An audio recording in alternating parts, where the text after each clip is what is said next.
Hello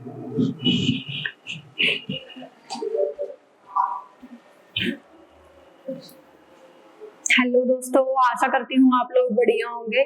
कल हमने matrix की जो प्रॉपर्टीज थी कि ऑपरेशन लग रही है, ऑपरेशन हो रही है, डिफरेंट टाइप की एडिशन, सब्ट्रैक्शन, मल्टीप्लिकेशन और स्केलर मल्टीप्लिकेशन, तो इस केस में मैट्रिक्स कैसे बिहेव कर रही है वो देखा था। आज हम कुछ नई प्रॉपर्टीज पढ़ेंगे जो कौन सी हैं, ट्रांसपोज ऑफ मैट्रिक्स, कि जब मैट्रिक्स का ट्रांसपोज ले रही हूँ तब क्या हो रहा है, उसके बाद आएगा कॉन्जुगेट ले रही हूँ तब क्या हो रहा है, और हो रहा है ट्रांसपोज कॉन्जुगेट। इन तीनों को एक साथ पढ़ेंगे कंपेयर कर करके, ताकि माइंड में फिट हो जाए। तो अगर ट्रांसपोज की बात करूं, ट्रांसपोज के केस में क्या होता है, अगर मैं कोई एक मैट्रिक्स ए ले रही हूं, ए मैट्रिक्स ले ली मैंने 2 3 4 5 6 7, कितने बाय कितने की है, कितनी रो है, 2 रो है, 3 कॉलम है। तो अब मैं क्या कर रही हूं, अगर मैं ए का ट्रांसपोज ले रही हूं ना, इसका मतलब क्या है, मैट्रिक्स मेरे पास कितने की बाय कितने की थी, 2/3 की थी। तो ट्रांसपोज लेने के बाद मेरे पास चेंज क्या आएगा, जब मैं ए का ट्रांसपोज करूंगी, इसको ए टी से डिनोट कर सकते हैं या ए डैश को भी ए ट्रांसपोज ही बोलते हैं। ये क्या आ जाएगा, रोज मेरी इंटरचेंज हो जाएगी कॉलम के साथ, कॉलम इंटरचेंज हो जाएंगे रोज के साथ। मतलब जो मैट्रिक्स मेरी पहले थी 2 क्रॉस 3 की, वो कितने की हो जाएगी, कितने की हो जाएगी, ये 3 क्रॉस 2 की हो जाएगी। ये हो जाएगा 2 3 4 और 5 6 7। अब रो कितनी आ गई देखो, 1 2 3, 3 क्रॉस 2। ठीक है, समझ आया ट्रांसपोज में हो क्या रहा है। ट्रांसपोज के अंदर रोज इंटरचेंज हो रही है कॉलम्स के अंदर, और कॉलम इंटरचेंज हो रहे हैं रो के अंदर। सिंपली मैं क्या कर रही हूँ, मैट्रिक्स को उठा के फ्लिप कर दे रही हूँ। फ्लिप करने से ये कॉलम की जगह रो ले रहा है और रो की जगह कॉलम आ रहा है। समझ आया, मतलब पहले मेरे पास अगर ए मैट्रिक्स थी m क्रॉस n की, ट्रांसपोज के बाद क्या हो रहा है, ए मैट्रिक्स हो रही है मेरी n क्रॉस m की। समझ आया क्या हुआ, ट्रांसपोज का सिंपल मतलब समझ गए। ठीक है, एक बार इसका स्क्रीनशॉट ले लो, ये था ट्रांसपोज। इसके बाद चलते हैं ट्रांसपोज की प्रॉपर्टीज के ऊपर। ये ट्रांसपोज था, ए मैट्रिक्स यही रखते हैं, प्रॉपर्टीज साथ में पढ़ेंगे तीनों की। पहले हम अब कॉन्जुगेट पे चलते हैं। कॉन्जुगेट के अंदर क्या होगा, कॉन्जुगेट के अंदर कुछ, कॉन्जुगेट जब भी लेते हैं ना, मेरे पास कॉम्प्लेक्स नंबर होना नेसेसरी है, तो इसको चेंज कर लेते हैं, आयोटा लिख लेते हैं, आयोटा 7 + 4 आयोटा। तो कॉन्जुगेट का मतलब क्या होता है, जो कॉन्जुगेट होते हैं ना, अगर मैं सिंपली कोई नंबर ले रही हूँ 2 + 3 आयोटा, अगर मैं इसका कॉन्जुगेट अप्लाई कर दूं, मेरे पास क्या हो जाएगा 2 - 3 आयोटा। मतलब जो आयोटा की टर्म है वो अगर प्लस में है तो माइनस में हो जाएगी, माइनस में है तो प्लस में हो जाएगी। जैसे 2 - 5 आयोटा है, इसका कॉन्जुगेट क्या आ जाएगा, 2 + 5 आयोटा। समझ आया, कॉन्जुगेट में क्या हो रहा है, जो आयोटा के साथ वाली टर्म है वो सिंपली अगर प्लस की है माइनस की हो जाएगी, माइनस की है प्लस की हो जाएगी। अब आपके मन में ख्याल आएगा, मैम अगर मेरे पास रियल नंबर है तो क्या चेंज आएगा। रियल नंबर में देखो 5 है, 5 का कॉन्जुगेट करेंगे, इसके पास तो आयोटा की टर्म ही नहीं है, तो मैं साइन किसका चेंज करूं, तो साइन चेंज मैं कुछ करूंगी नहीं, सिंपली मेरा आंसर क्या आ जाएगा 5। अब कॉन्जुगेट का मतलब समझ गए, ट्रांसपोज का मतलब समझ गए। ट्रांसपोज ऑफ ए मैट्रिक्स, अगर मैं ट्रांसपोज ले रही हूँ, देखिए ए मैट्रिक्स था, ए का ट्रांसपोज ले रही थी मैं, क्या बन जाएगी मेरे पास 2 आयोटा, 2 आयोटा का ट्रांसपोज, 2 आयोटा किस में है, प्लस में है, तो इसका ट्रांसपोज करने के बाद मेरे पास किस में आ जाएगा, ये माइनस का 2 आयोटा। 3 एज इट इज, क्योंकि रियल नंबर में क्या हो रहा था, सेम ही आ रहा था, ऐसे ही 4 आ जाएगा, ऐसे ही 5 आ जाएगा, 6 आयोटा -6 आयोटा बन जाएगा, माइनस में चेंज हो जाएगा, सिंपली कुछ नहीं हो रहा। उसके बाद 7 + 4 आयोटा क्या बन जाएगा, 7 - 4 आयोटा। क्लियर, ये था मेरा ए था और ए कॉन्जुगेट था। ए मेरा किस ऑर्डर का था, पहले देखिए कुछ ऑर्डर था इसका, 2 क्रॉस 3 2 क्रॉस 3। कॉन्जुगेट के बाद मेरे पास क्या ऑर्डर में कुछ चेंज आया, जो मैंने ए का कॉन्जुगेट किया है उसका ऑर्डर कितना है, देखिए कुछ चेंज नहीं आया, सिंपली ऑर्डर क्या है, सेम है, 2 क्रॉस 3 ही है। बट जब मैं ट्रांसपोज कर रही थी, ट्रांसपोज के केस में क्या हो रहा था, मेरे पास चेंज आ रहा था। अगर 2 क्रॉस 3 है तो 3 क्रॉस 2 हो जा रहा था वो, बट अब इस केस में चेंज नहीं है। कॉन्जुगेट के केस में क्या है, मेरे पास सेम ही है। कॉन्जुगेट समझ गए और ट्रांसपोज समझ गए। अब आते हैं ट्रांसपोज कॉन्जुगेट। ट्रांसपोज कॉन्जुगेट के केस में क्या होगा, इसको डिनोट करती हूं मैं ए थीटा से। इसमें क्या होगा, ए का पहले लेंगे ट्रांसपोज, फिर उसका लेंगे कॉन्जुगेट, या बोल दूं ए का पहले मेरे को कॉन्जुगेट लेना है, फिर लेना है ट्रांसपोज।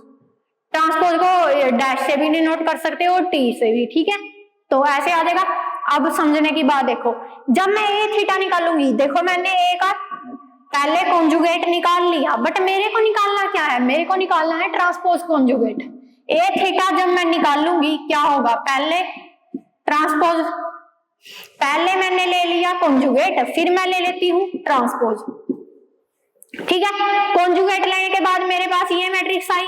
अब मैं क्या करूंगी, इसका लेऊंगी, मैं इसका ट्रांसपोज करूंगी। जब मैं इसका ट्रांसपोज करूंगी मेरे पास क्या होगा, रोज कॉलम में चेंज हो जाएंगी, कॉलम रो में। तो क्या कौन सी मैट्रिक्स आ जाएगी मेरे पास आएगी 2 आयोटा, माइनस का 2 आयोटा 5, 3 माइनस का 6 आयोटा और 4 7 माइनस 4 आयोटा।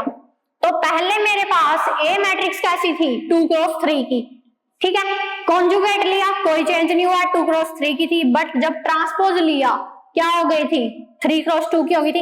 अब मैंने क्या लिया, अब मैंने दोनों एक साथ ले लिए, ट्रांसपोज भी और कॉन्जुगेट भी। अब भी मेरे पास क्या हुआ, मैट्रिक्स कैसी आई, 3 क्रॉस 2 की, मतलब ऑर्डर में क्या हुआ, चेंज हुआ।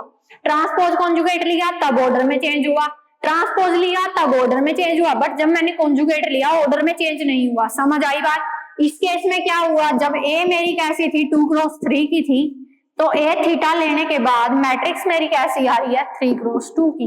अब समझ आया, तीनों को कंपेयर करके पढ़ रहे हैं, बहुत अच्छे से क्लियर हो रहा है, ठीक है। अब ये हमने पढ़ लिया, अब इसकी प्रॉपर्टीज पे आते हैं, तीनों की प्रॉपर्टी पे। तीनों की प्रॉपर्टी देखते हैं अब क्या क्या कह रही है।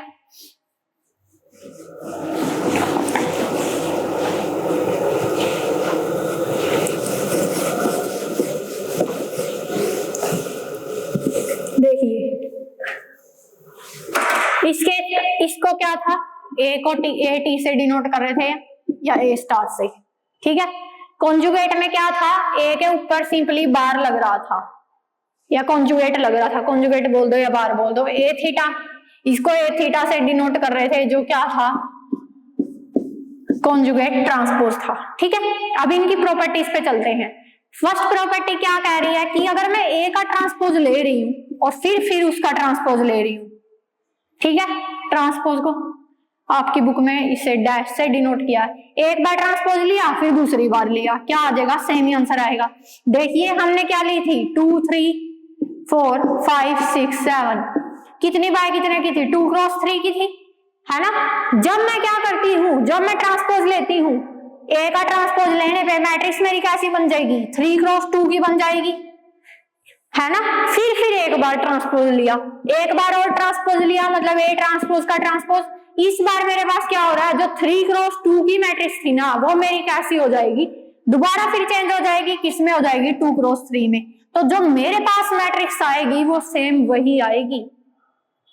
इतना क्लियर है, यही मैट्रिक्स थी, 2 क्रॉस 3 की थी, मैंने क्या किया, ट्रांसपोज लिया, 3 क्रॉस 2 की बन गई, फिर दोबारा ट्रांसपोज लिया, 2 क्रॉस 3 की बन गई। समझ आया।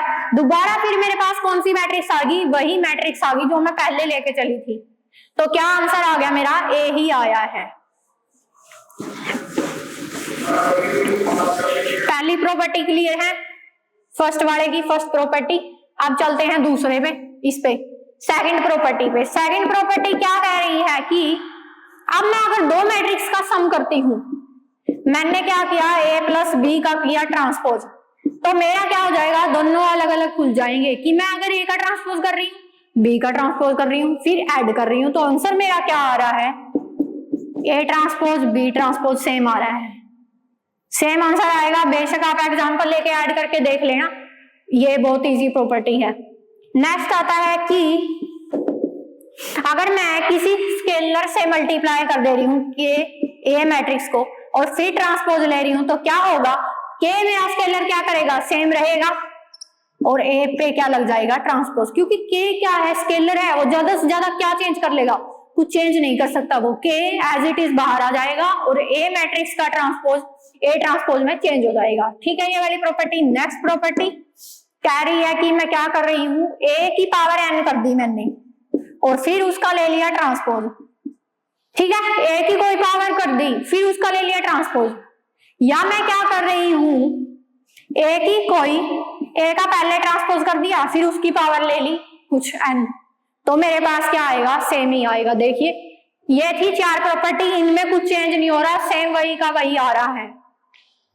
अब आती है 5th प्रॉपर्टी, मोस्ट इंपोर्टेंट। इसमें क्या है, मल्टीप्लीकेशन वाली है, ये मल्टीप्लीकेशन वाली प्रॉपर्टी है। इसमें क्या हो रहा है, अगर मैं 2 मैट्रिक्स की मल्टीप्लाई कर रही हूं, ए बी ले लिया मैंने और उसका कर दिया ट्रांसपोज, ए बी मैट्रिक्स ले उसका कर दिया ट्रांसपोज, तो क्या हो रहा है मेरे पास, क्या आएगा, बी का ट्रांसपोज और ए का ट्रांसपोज। इस केस में क्या होगा, ए बी नहीं आएगा आंसर, बी आ जाएगा। बी ए क्यों आया, क्योंकि ट्रांसपोज के केस में क्या हो रहा है, मैट्रिक्स का ऑर्डर चेंज हो रहा है, इसीलिए मेरे पास क्या हुआ, ए बी का जब ट्रांसपोज ले रही हूं वो क्या आ रहा है, बी का ट्रांसपोज ए का ट्रांसपोज। ठीक है, इस केस में क्या हुआ, बी ए बी का जब ए बी की प्रोडक्ट करी फिर ट्रांसपोज लिया, इसका आंसर क्या आएगा, बी ट्रांसपोज ए ट्रांसपोज। बेशक आप कोई मैट्रिक्स लेके एग्जांपल लेके देख सकते हो इनको चेक करने के लिए। ये वाली प्रॉपर्टी मोस्ट इंपोर्टेंट है ध्यान रखने के लिए। अब सिंपली देखते हैं कॉन्जुगेट। कॉन्जुगेट में फर्स्ट प्रॉपर्टी क्या कहती है, मैं ए ले रही हूं फिर उसका कॉन्जुगेट ले रही हूं फिर उसका दोबारा कॉन्जुगेट ले रही हूं, 2 बार कॉन्जुगेट कर दिया। अब मैंने सिंपली एक नंबर लिया था जैसे 2 + 3 आयोटा, इसका एक बार कॉन्जुगेट किया कितना आ गया, 2 - 3 आयोटा, यही आया था। अब मैं क्या करती हूं, अगर मैं दोबारा से फिर से मैं घूम के क्या कर रही हूं, 2 - 3 आयोटा का फिर से कॉन्जुगेट कर रही हूं, माइनस किस में चेंज हो जाएगा, प्लस में हो जाएगा, पता ही है माइनस प्लस में चेंज हो जाता है, प्लस माइनस में, मैंने प्लस को माइनस में चेंज कर दिया, फिर दोबारा कॉन्जुगेट कर दिया, क्या आ जाएगा 2 + 3 आयोटा। फिर से मेरे पास वही नंबर नहीं आ गया घूम के 2 बार, जब मैं 2 बार अप्लाई कर रही हूँ क्या हो रहा है मेरे पास, फिर से घूम के वही नंबर आ रहा है, तो क्या आ जाएगा, यही दोबारा आ जाएगा। मतलब ए का कॉन्जुगेट किया फिर ए का दोबारा कॉन्जुगेट कर दिया, क्या आ जाएगा, सिंपली ए ही आ जाएगा। ठीक है, नेक्स्ट देखिए अगली प्रॉपर्टी क्या कह रही है, सेम, जब मैं 2 ए और बी को ऐड कर रही हूं और फिर कॉन्जुगेट कर रही हूं, वो किसके इक्वल है, ए का कॉन्जुगेट प्लस बी का कॉन्जुगेट। ठीक है, अगली प्रॉपर्टी ये सेम ही चलेंगी, जब मैं के ले रही हूं और ए ले रही हूं और इसका कॉन्जुगेट अप्लाई कर रही हूं, क्या आ जाएगा, के का अलग कॉन्जुगेट आ गया और ए का अलग कॉन्जुगेट। ऐसा क्यों हुआ, के यहाँ पे मेरा कैसा है, के अगर मेरा कॉम्प्लेक्स नंबर है तब उसके ऊपर कॉन्जुगेट लगाया मैंने, के यहाँ पे क्या है, के यहाँ पे कैसा है, अगर के कॉम्प्लेक्स है, रियल तो होता फिर तो कुछ फर्क नहीं पड़ता, वही का वही आंसर आ जाता, बट इस केस में क्या ले रही हूं मैं, के को ले रही हूं मैं कॉम्प्लेक्स नंबर, अगर के मेरा कॉम्प्लेक्स नंबर है तो क्या होगा, के पे बार लग जाएगा। ठीक है, कॉम्प्लेक्स नंबर है, के पे बार लग जाएगा, तो के को बार लगाने के बाद जो सोल्व करने के बाद आ रहा है वही आ जाएगा। फिर फोर्थ क्या कह रही है, फोर्थ प्रॉपर्टी कि मैं ए की n पावर ले रही हूं फिर उस पे बार लगा रही हूं, या मैं क्या करूं, ए पे बार लगा दूं और फिर उसकी n पावर ले लूं, कुछ फर्क नहीं पड़ता, पहले आप कॉन्जुगेट लगा रहे हो या पहले आप n लगा रहे हो, n पावर कर रहे हो। ठीक है, अगला आता है फोर्थ प्रॉपर्टी मोस्ट इंपोर्टेंट, कि अगर मैं ए बी लेके और कॉन्जुगेट कर रही हूं तब मेरे पास क्या आएगा, तब आएगा मेरे पास ए कॉन्जुगेट बी कॉन्जुगेट। अब आप बोलोगे मैम इस केस में तो बी ट्रांसपोज ए ट्रांसपोज हो गया था, इस केस में क्यों नहीं हुआ, तो देखिए मैंने क्या बताया था, ट्रांसपोज में क्या हो रहा है, ऑर्डर चेंज हो रहा है। अगर मैं 2 × 3 की लेके चल रही हूँ वो किस में चेंज हो रही है, 3 × 2 में, बट देखिए यहाँ पे क्या है, कॉन्जुगेट में क्या मेरे पास ऑर्डर चेंज हुआ, नहीं हुआ, तो यहाँ पे क्या होगा, ए बी का जब मैंने कॉन्जुगेट लिया तो वो सिंपली क्या आ जाएगा, A conjugate B conjugate, right. ये वाली मोस्ट इंपॉर्टेंट है। बस आज के बाद दिमाग में फिक्स रखना है, अगर कॉन्जुगेट ले रहे हैं तो चेंज, ऑर्डर चेंज नहीं हो रहा तो सिंपली प्रोडक्ट में भी एलिमेंट सेम के सेम, मतलब मैट्रिक्स सेम की सेम आ रही है। बट अगर मेरे पास ट्रांसपोज के अंदर क्या हो रहा है, ट्रांसपोज के अंदर मेरे पास हो रहे हैं एलिमेंट चेंज, एलिमेंट का ऑर्डर चेंज, एलिमेंट का ऑर्डर चेंज हो रहा है तो सिंपली क्या हो जाएगा, प्रोडक्ट करते टाइम डिफरेंस लिखने का तरीका भी चेंज हो जाएगा। अब यहाँ पे देखिए फर्स्ट प्रॉपर्टी क्या कह रही है कि मैं अगर ए का ट्रांसपोज कॉन्जुगेट ले रही हूँ फिर उसका ट्रांसपोज कॉन्जुगेट ले रही हूँ, सिंपली क्या आ जाएगा, वही ए आ जाएगा।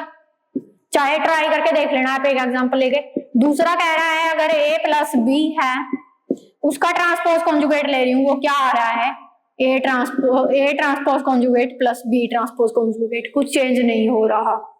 अगला आता है थर्ड क्या आता है, के ए ले रही हूं अगर और उसका ले रही हूं ट्रांसपोज कॉन्जुगेट, तो क्या चेंज आएगा, के पे बार लग जाएगा, सिंपली कॉन्जुगेट लग जाएगा। तो ऐसा तब होगा जब के मेरा कैसा है, कॉम्प्लेक्स नंबर है, इसके जैसे पहले के कैसा है, कॉम्प्लेक्स नंबर है। अगर रियल नंबर है फिर तो कोई चेंज ही नहीं, कुछ फर्क ही नहीं पड़ रहा, फिर तो सेम का सेम ही आ जाएगा आंसर, क्योंकि ट्रांसपोज चेंज किस, ट्रांसपोज तो मतलब कॉन्जुगेट मेरा किसको चेंज कर रहा है, कॉन्जुगेट है स्पेशली कॉम्प्लेक्स नंबर के लिए। कॉम्प्लेक्स नंबर अगर मेरे प्लस में दे रहे हैं उसको माइनस में चेंज कर रहा है, माइनस में दे रहे हैं प्लस में चेंज कर रहा है, तो यहां से क्या आ जाएगा, के पे कॉन्जुगेट लग जाएगा और ए पे लग जाएगा ट्रांसपोज कॉन्जुगेट। फोर्थ प्रॉपर्टी में देखिए क्या कह रहा है, अगर मैं ए की पावर एन करती हूँ फिर इस पे ट्रांसपोज कॉन्जुगेट करती हूँ, या ए की पावर ए का पहले ट्रांसपोज कॉन्जुगेट करती हूँ फिर इसकी कोई पावर एन करती हूँ, तो आंसर क्या आता है, सेम आता है। नेक्स्ट प्रॉपर्टी मोस्ट इंपॉर्टेंट, ये वाली मोस्ट इंपॉर्टेंट रहती है। अगर क्या कर रही हूं, ए बी का ट्रांसपोज कॉन्जुगेट कर रही हूं, वो अगेन क्या आएगा, बी ट्रांसपोज ए ट्रांसपोज। ऐसा क्यों आ रहा है, क्योंकि ट्रांसपोज क्या कर रहा है, ऑर्डर को चेंज कर दे रहा है, वो चेंज कर रहा है तो प्रोडक्ट में भी क्या आ जाएगा, वो जब प्रोडक्ट में आएंगे तो बी पहले आएगा ए बाद में आएगा। क्लियर, एक बार इसका स्क्रीनशॉट ले लीजिए। इनको तीनों को एक साथ जब याद करोगे तो फटाफट से याद हो जाएगा, ऐसे मतलब ऐसे दिमाग में सही रहेगी, ये दिमाग में रखने का तरीका है, ताकि एक बार आप चीजों को कंपेयर करके पढ़ते हो तो आसानी से दिमाग में रहती हैं। अब ऐसे भूलोगे नहीं इसको, अगर तीनों को एक साथ ही दिमाग में रखोगे। और आज के लिए इतना ही करेंगे। Thanks for watching. अगर पसंद आया है तो सीरीज के साथ जुड़े रहिए। मिलते हैं नेक्स्ट वीडियो में। बाय।